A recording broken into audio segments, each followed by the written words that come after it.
Doctor സാബ്, ഇദ്ദേഹത്തിന് എന്തു പറ്റി? പറയൂ, എന്തെങ്കിലും കുഴപ്പമുണ്ടോ?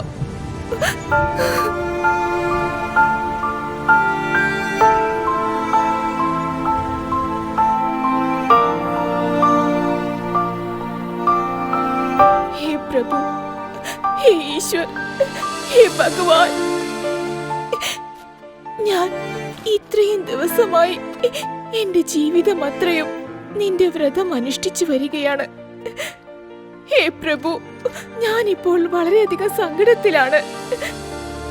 അങ്ങ് വന്ന് ഈ സങ്കടങ്ങളെല്ലാം അകറ്റൂ ഭഗവാനെ.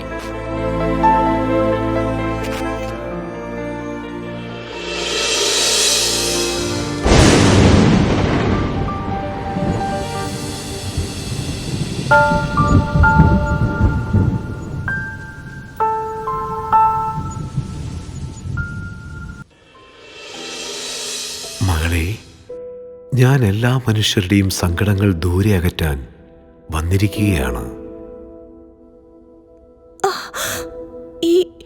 ഈ ശബ്ദം എവിടെന്നാണ്? ഈ ശബ്ദം എവിടെന്നാ വരുന്നത്? മകളെ, നിന്റെ വിളി കേട്ട് നിന്റെ ദുഃഖങ്ങൾ ദൂരെ അകറ്റാൻ വന്നിരിക്കുകയാണ് ഞാൻ. ഞാൻ ആരുടെ ശബ്ദമാണ് കേൾക്കുന്നത്?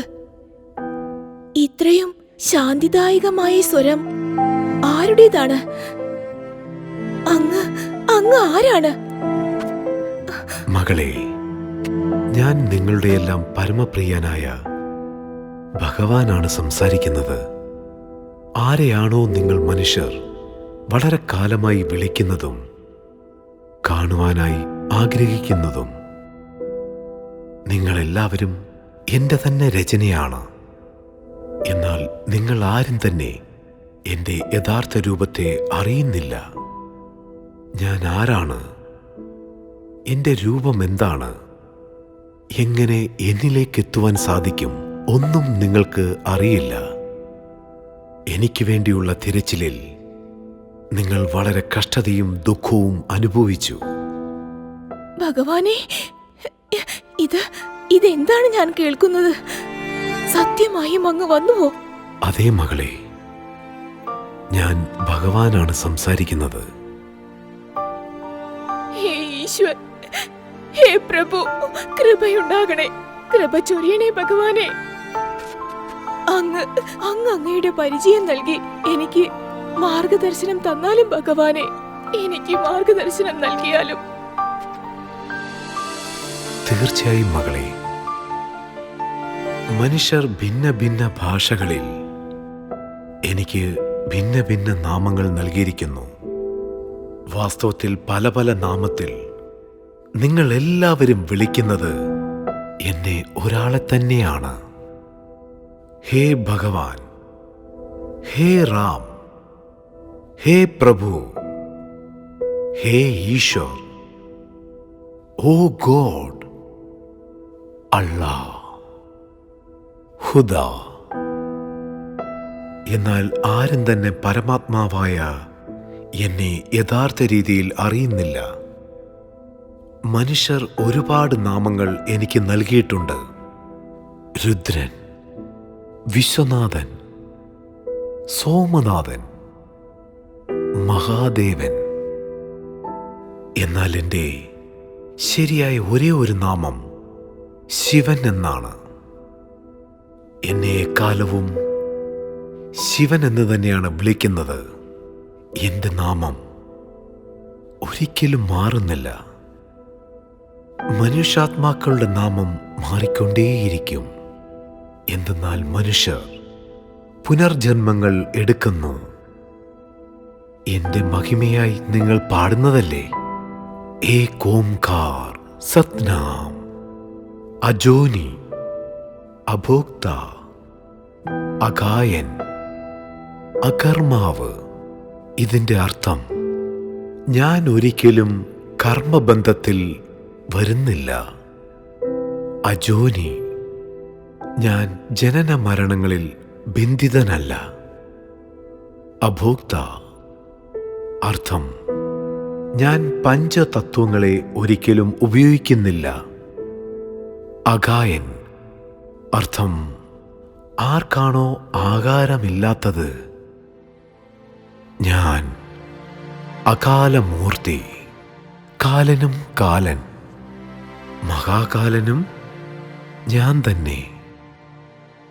എന്നെ ഒരിക്കലും കാലൻ വിഴുങ്ങുന്നില്ല. ഞാൻ എല്ലാവർക്കും മുക്തിയിലേക്കുള്ള വഴി പറഞ്ഞു തരുന്നു. ഞാൻ തന്നെയാണ് ഈ സൃഷ്ടിയുടെ രചയിതാവും. ആര്? സൃഷ്ടിയുടെ രചയിതാവോ? ഭഗവാനെ, അങ്ങ് എവിടെയാണ്? എനിക്ക് അങ്ങയെ കാണാൻ സാധിക്കുന്നില്ല. അതെ, നീ എന്നെയോ എന്റെ സത്യമായ രൂപത്തെയോ അറിയുകയില്ല. എന്നെ നിന്റെ കണ്ണുകളാൽ കാണാൻ സാധിക്കില്ല. ഞാൻ ദേഹധാരിയല്ല, ഞാൻ നിരാകാരിയാണ്. ഞാൻ ആരാണെന്നും എങ്ങനെയാണെന്നുമുള്ള പരിചയം ഞാൻ സ്വയം നൽകുകയാണ്. എന്തെന്നാൽ ഞാൻ തന്നെയാണ് ദേവതകളുടെയും മനുഷ്യരുടെയും 5 തത്വങ്ങളുടെയും മുഴുവൻ സൃഷ്ടിയുടെയും രചയിതാവ്. ഞാൻ സർവശക്തിവാനാണ്. ഞാൻ എല്ലാവരുടെയും ദുഃഖം അകറ്റുന്നവനും സുഖം നൽകുന്നവനുമാണ്. ഞാൻ നിരാകാരിയാണ്. സർവാത്മാക്കളുടെയും പിതാവ്, പരമപിതാവായ പരമാത്മാവാണ് ഞാൻ. ആത്മാക്കളുടെ പിതാവ്, നിരാകാരി? എനിക്ക് മനസ്സിലാവുന്നില്ല പ്രഭു. എനിക്ക് പറഞ്ഞു തന്നാലും. മകളെ, നിന്റെ യഥാർത്ഥ സ്വരൂപം ആത്മാവാണ്, ഈ ഭൗതിക ശരീരമല്ല. ആത്മാവ് നിരാകാരിയാണ്. ഒരു പ്രകാശബിന്ദുവിന് സമാനമാണ് ആത്മാവ്. ഈ ഭൗതിക ശരീരം ചലിപ്പിക്കുന്ന ഊർജം ചൈതന്യ ശക്തിയാണ്. എത്ര തന്നെ മനുഷ്യരുണ്ടോ അത്ര തന്നെ ആത്മാക്കളുമുണ്ട്. മനുഷ്യരുടെ ഭൗതിക ശരീരത്തെ ഈ കണ്ണുകളാൽ കാണാൻ സാധിക്കുന്നതുപോലെ ആത്മാവിനെ കാണാൻ ഈ കണ്ണുകൾക്കാവില്ല. ആത്മാവിനെ കേവലം ദിവ്യദൃഷ്ടിയാൽ മാത്രമേ കാണാൻ സാധിക്കുകയുള്ളൂ. മനുഷ്യരുടെ നിറവും രൂപവും വ്യത്യസ്തമാണ്. എന്നാൽ ആത്മാക്കൾക്ക് വ്യത്യസ്ത രൂപങ്ങളില്ല. എല്ലാ ആത്മാക്കളും ഒരുപോലെയാണ്. കേവലം എല്ലാ ആത്മാക്കളുടെയും ഭൂമിക വ്യത്യസ്തമാണ്. അതുപോലെ മനുഷ്യർ ചെറുതോ വലുതോ ആകാം. അതുപോലെ ആത്മാവിന് വലിപ്പ ചെറുപ്പങ്ങളില്ല. എല്ലാ ആത്മാക്കളുടെയും രൂപം ഒന്നു തന്നെയാണ്. ആത്മാവ് അരജനും അമരനും അവിനാശിയുമാണ്. ശരീരം വിനാശിയാണ്. ആത്മാവ് ഒരു ശരീരം ഉപേക്ഷിച്ച് മറ്റൊരു ശരീരം ധാരണ ചെയ്യുന്നു. ഞാൻ സർവ ആത്മാക്കളുടെയും പിതാവാണ്. പരമപിതാവായ പരമാത്മാവാണ്.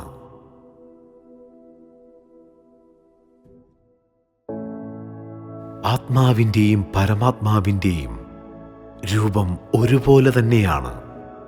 ആത്മാവ് ബിന്ദുരൂപമാണ്. അതുപോലെ പരമാത്മാവായ ഞാനും ബിന്ദു സമാനം സൂക്ഷ്മപ്രകാശകണമാണ്. നിരാകാരൻ. നിങ്ങൾ ഭക്തിയിൽ എൻ്റെ ജ്യോതിർബിന്ദു സ്വരൂപത്തിൻ്റെ ഓർമ്മയിൽ ശിവലിംഗമുണ്ടാക്കി എന്നെ പൂജിക്കുന്നു. മകളെ, നിങ്ങളെല്ലാവരും എൻ്റെ സന്താനങ്ങളാണ്. നിങ്ങൾ എൻ്റെ വീട്ടിൽ നിന്ന് തന്നെയാണ് ഇവിടെ വന്നിരിക്കുന്നത്. ഈ സൂര്യനും നക്ഷത്രങ്ങൾക്കും മേലെ ഫരിസ്തകളുടെ സൂക്ഷ്മ ലോകമാണ്. അതിനുമപ്പുറം മറ്റൊരു ലോകമുണ്ട്. അവിടെയാണ് നിങ്ങൾ ആത്മാക്കൾ വിദേഹിയായി, ക്രിയാരഹിതരായി, വിചാരരഹിതരായി അഥവാ ശാന്ത അവസ്ഥയിൽ നിവസിച്ചിരുന്നത്. ഈ ലോകം ഞാൻ പരമാത്മാവിൻ്റെയും നിങ്ങൾ ആത്മാക്കളുടെയും ലോകമാണ്. ആ ലോകത്തെയാണ് നിങ്ങളെല്ലാവരും ബ്രഹ്മലോകം, പരംധാം, നിർവാണധാം, ശാന്തിധാം എന്നീ നാമങ്ങളിൽ മനസ്സിലാക്കുന്നത്.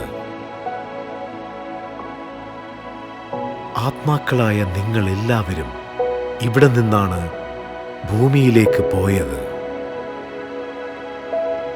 ഈ ലോകം നിങ്ങൾ ആത്മാക്കളുടെ പ്രിയപ്പെട്ട വീടാണ്.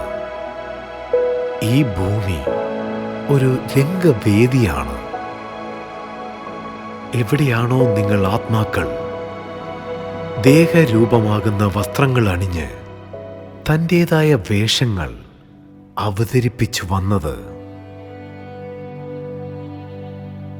ഇപ്പോൾ നിങ്ങൾക്ക് സ്വയം താൻ അവിനാശി ആത്മാവാണെന്ന് മനസ്സിലാക്കി ഞാൻ പരമപ്രിയ പരമപിത പരമാത്മാവിനെ ഈ വീട്ടിൽ വന്ന് ഓർമ്മിക്കൂ. പക്ഷേ എല്ലാരും പറയുന്നത് ആത്മാവ് തന്നെ പരമാത്മാവെന്നാണല്ലോ. ഒരിക്കലും അങ്ങനെയല്ല മകളെ. ഇതാണ് നിങ്ങൾക്ക് പറ്റിയ തെറ്റ്. നിങ്ങൾ എല്ലാ ആത്മാക്കളും പരമാത്മാവായ എൻ്റെ സന്താനങ്ങളാണ്. പരമാത്മാവ് ഒന്നേയുള്ളൂ. പിന്നെ എങ്ങനെ നിങ്ങൾക്ക് സ്വയം പരമാത്മാവെന്ന് വിളിക്കാൻ സാധിക്കും? ശരീരധാരിയെ ഒരിക്കലും ഭഗവാൻ എന്ന് വിളിക്കാനാവില്ല. മനുഷ്യനെന്നാണ് വിളിക്കുന്നത്. മനുഷ്യനെ ഭഗവാൻ എന്ന് തെറ്റിദ്ധരിച്ചതിലൂടെയാണ് നിങ്ങൾ എല്ലാവരും അജ്ഞാനികളായി മാറിയത്. ഞാൻ ഒരിക്കലും പുനർജന്മത്തിൽ വരുന്നില്ല. എല്ലാ മനുഷ്യാത്മാക്കളും ജനന മരണ ചക്രത്തിൽ വരുന്നവരാണ്. ആത്മാവ് തന്നെ പരമാത്മാവ്. ഇത് അജ്ഞാനത്തിൻ്റെ ലക്ഷണമാണ്. സ്വയം പരമാത്മാവായ ഭഗവാനാണെന്ന് പറയുന്നത് പരമാത്മാവിനെ നിന്ദിക്കലാണ്. എപ്പോഴെല്ലാം നിങ്ങൾ എന്നെ ഓർക്കുന്നുവോ അപ്പോഴെല്ലാം നിങ്ങളുടെ ബുദ്ധി ഉയരുകയാണ് ചെയ്യുന്നത്. എപ്പോഴാണോ കലിയുഗത്തിൻ്റെ അന്തിമത്തിൽ ഈ സൃഷ്ടിയിൽ ധർമ്മത്തിൻ്റെ അതിഗ്ലാനി സംഭവിക്കുന്നത്, അപ്പോൾ ഞാൻ അധർമ്മത്തിൻ്റെ വിനാശത്തിനും സത്യധർമ്മത്തിൻ്റെ സ്ഥാപനം ചെയ്യുന്നതിനും ഈ ഭൂമിയിൽ വരുന്നു. ഹേ പ്രഭു, പക്ഷേ അങ്ങ് സർവവ്യാപിയല്ലേ? മകളെ, അഥവാ ഞാൻ സർവവ്യാപിയാണെങ്കിൽ തീർത്ഥസ്ഥാനങ്ങളിലും ക്ഷേത്രങ്ങളിലും മറ്റ് ധാർമ്മിക സ്ഥാനങ്ങളിലും പോകേണ്ടതിൻ്റെ ആവശ്യകത എന്താണ്? നിങ്ങളെല്ലാം തന്നെ യജ്ഞം, ജപം, തവം എന്നിവ ആചരിക്കുന്നു. പരമാത്മാവിനെ പ്രാപ്തമാക്കുന്നതിനുള്ള മാർഗമായി ഇവയെ മനസ്സിലാക്കുന്നു. അഥവാ ഞാൻ സർവവ്യാപിയാണെങ്കിൽ എന്നെ പ്രാപ്തമാക്കുന്നതിനായി യജ്ഞം, ജപം, തപം മുതലായവ എന്തിനു ചെയ്യുന്നു? ഞാൻ എല്ലാവരിലും ഉണ്ട് എന്നല്ല, മറിച്ച് എൻ്റെ ഓർമ്മയാണ് എല്ലാവരിലും ഉള്ളത്. എന്തെന്നാൽ ഞാൻ തന്നെയാണ് എല്ലാ ആത്മാക്കളുടെയും പിതാവ്. ഞാൻ ഓരോ കണങ്ങളിലും വ്യാപിച്ചിരിക്കുന്നു എന്ന് നിങ്ങൾ പറയുന്നു. ഇല്ല മകളെ, കണങ്ങൾ എൻ്റെ രചനയാണ്. സ്വന്തം പിതാവിനെ സർവവ്യാപി എന്ന് വിളിക്കുന്നത് വലിയ അജ്ഞാനമാണ്. ഹേ പരമപിതാവേ, ഞാൻ അങ്ങയെ ഏത് നാമത്തിൽ സംബോധന ചെയ്യണം? മകളെ, എല്ലാവരും എന്നെ സ്നേഹത്തോടെ ശിവബാബ എന്ന് വിളിക്കുന്നു. നിനക്കെന്നെ ബാബ എന്ന് വിളിക്കാം. ബാബ, പ്രിയപ്പെട്ട ബാബ, അങ്ങയുടെ കർത്തവ്യം എന്താണ്? യഥാ യഥാ ഹി ധർമ്മസ്യ ഗ്ലാനിർഭവതി ഭാരത അഭ്യുത്ഥാനം അധർമ്മസ്യ തദാത്മാനം സൃജാമ്യഹം. ഞാൻ പതീതമായ ഈ സൃഷ്ടിയെ സമ്പൂർണ്ണ പാവനമാക്കുന്നു. എപ്പോൾ മനുഷ്യാത്മാക്കൾ ദുർഗതിയെ പ്രാപിക്കുന്നുവോ അപ്പോൾ ഞാൻ വന്ന് സദ്ഗതി നൽകി മുക്തിയും ജീവൻ മുക്തിയും നേടുന്നതിൻ്റെ മാർഗനിർദ്ദേശം നൽകുന്നു. എന്നെ ഭോല ഭണ്ഡാരി ശിവൻ എന്നും വിളിക്കുന്നു. അതിൻ്റെ അർത്ഥം ഭണ്ഡാരം നിറയ്ക്കുന്നവൻ എന്നാണ്. പവിത്രതയുടെയും സുഖത്തിൻ്റെയും ശാന്തിയുടെയും ഭണ്ഡാരം നിറയ്ക്കുവാനാണ് ഞാൻ വന്നിരിക്കുന്നത്. കലിയുഗത്തിൻ്റെ അന്തിമത്തിൽ എപ്പോഴാണോ ധർമ്മത്തിന് അതിഗ്ലാനി സംഭവിക്കുന്നത്, അപ്പോൾ എൻ്റെ അലൗകിക ദിവ്യ അവതാരം ഈ ഭാരതത്തിൽ നടക്കുന്നു. അതാണ് നിങ്ങൾ ശിവജയന്തി, ശിവരാത്രി എന്നീ രൂപങ്ങളിൽ ആഘോഷിക്കുന്നത്. എന്നാൽ എൻ്റെ ജനനം ഒരു മാതാവിൻ്റെയും ഗർഭത്തിലൂടെയല്ല. ഞാൻ കാലൻ്റെയും കാലൻ, മഹാകാലൻ, ഈ പ്രകൃതിയെ തൻ്റെ അധീനതയിലാക്കിയാണ് അവതരിച്ചിരിക്കുന്നത്. പിന്നീട് പുതിയ സൃഷ്ടിയുടെ രചനയ്ക്ക് ശേഷം തിരിച്ച് തൻ്റെ ധാമത്തിലേക്ക് മടങ്ങുന്നു. മകളെ, ഇപ്പോൾ പരിവർത്തനത്തിൻ്റെ സമയം സമാഗതമായിരിക്കുന്നു.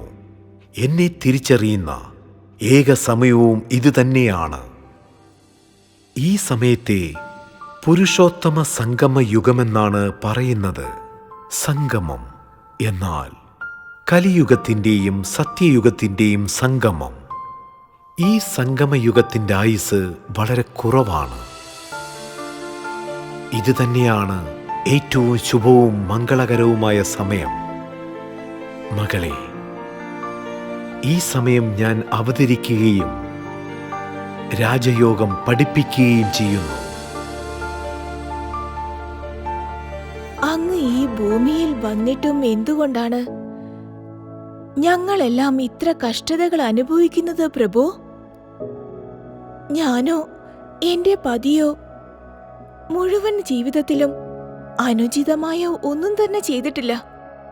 എന്നിട്ടും ഇത്രയധികം ദുരിതങ്ങൾ എന്തുകൊണ്ടാണ് പ്രഭു? മകളെ, കലിയുഗത്തിൻ്റെ അന്തിമത്തിൽ നിങ്ങൾ എല്ലാവരും ശ്രേഷ്ഠവും സത്യവുമായ കർമ്മങ്ങളെ മറന്നുപോകുന്നു. നിങ്ങളുടെ കർമ്മങ്ങൾ തന്നെയാണ് കഷ്ടതകളുടെ കാരണവും. അതിനാൽ ഈശ്വരനായ ഞാൻ സത്യവും ശ്രേഷ്ഠവുമായ കർമ്മത്തിൻ്റെ ജ്ഞാനം നൽകി മുഴുവൻ വിശ്വത്തിൻ്റെയും ദുഃഖമകറ്റാനായി വന്നിരിക്കുകയാണ്.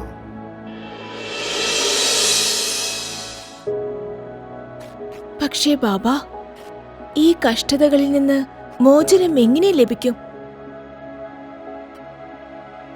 ഓരോ മനുഷ്യനും തൻ്റെ കർമ്മങ്ങൾക്കനുസരിച്ചാണ് സുഖവും ദുഃഖവും പ്രാപ്തമാകുന്നത്. ദുഃഖങ്ങളിൽ നിന്നും മോചനം ലഭിക്കുന്നതിന് ഒരേ ഒരു മാർഗം മാത്രമേ ഉള്ളൂ: രാജയോഗം.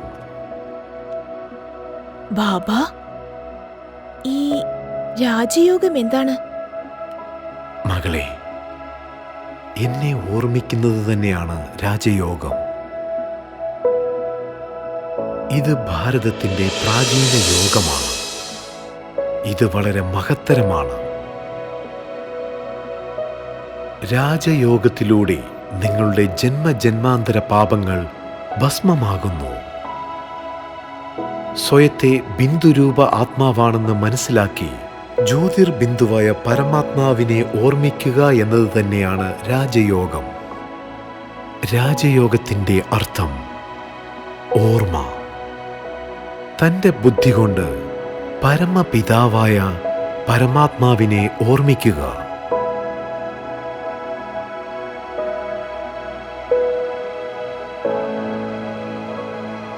ബാബ, പ്രിയപ്പെട്ട ബാബ, അങ്ങനെ ജ്ഞാനത്താൽ പരിപൂർണമാക്കി എന്നിൽ കൃപ ചൊരിഞ്ഞു.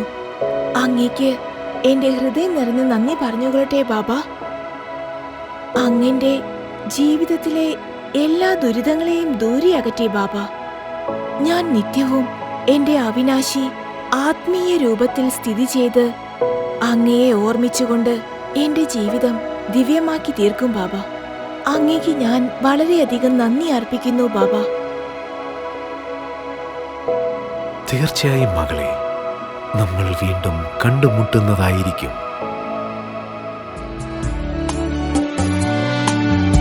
ईश्वर से हमने मुलाकात की है,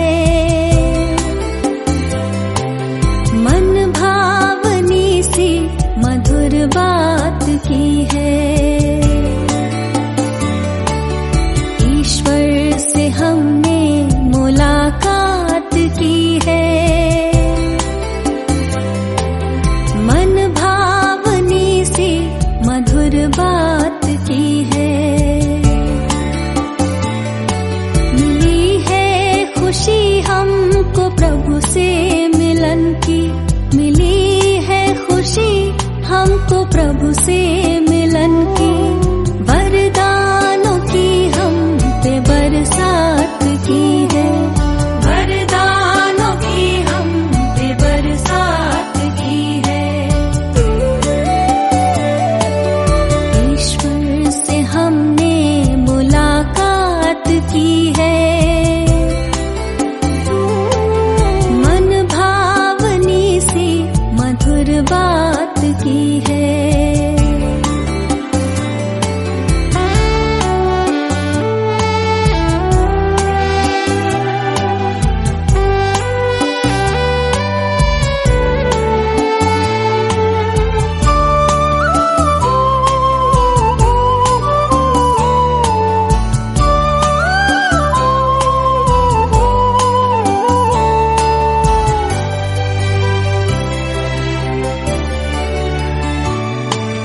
धरती सी है धीरता हमने पाई, मन को गगन सी मिली है ऊंचाई।